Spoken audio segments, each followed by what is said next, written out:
इलाहाबाद और प्रतापगढ़ बीच वाले कैसे गावत थी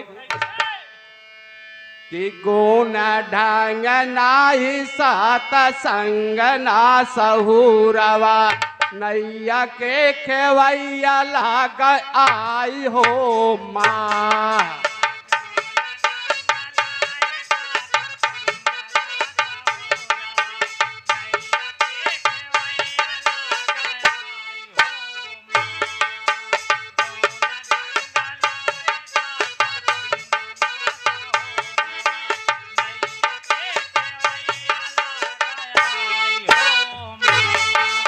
आरती उतारे माई बेटवा पुकारे दे तो नाही बिगड़ी बनाई हो माँ।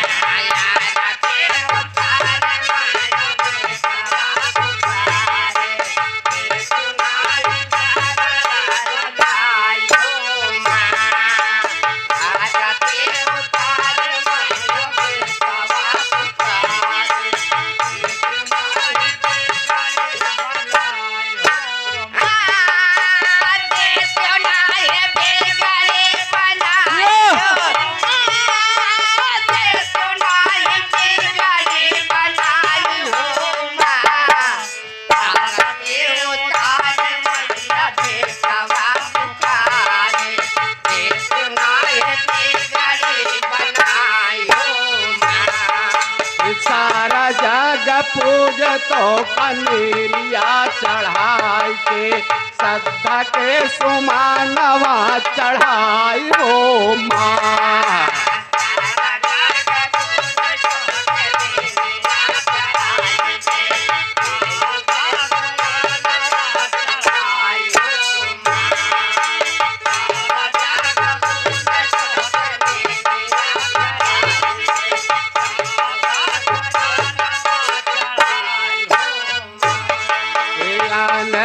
नयनवा पावे पांगुला चरणवा अनरा नयनवा पावे पांगुला चरणवा बजनी का कोखिया भराऊ हो माँ।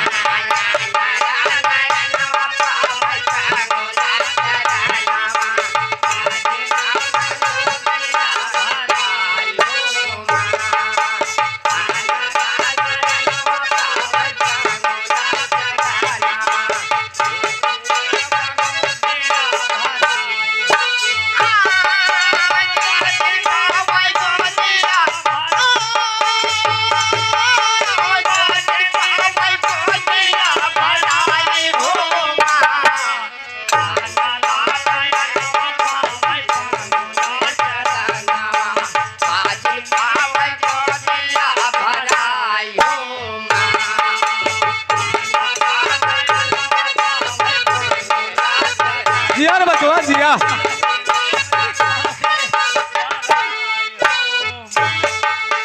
सूरज कई रोशनिया तो है चाँद कई चदानिया कड़ कड़ में रूपवा समायो माँ।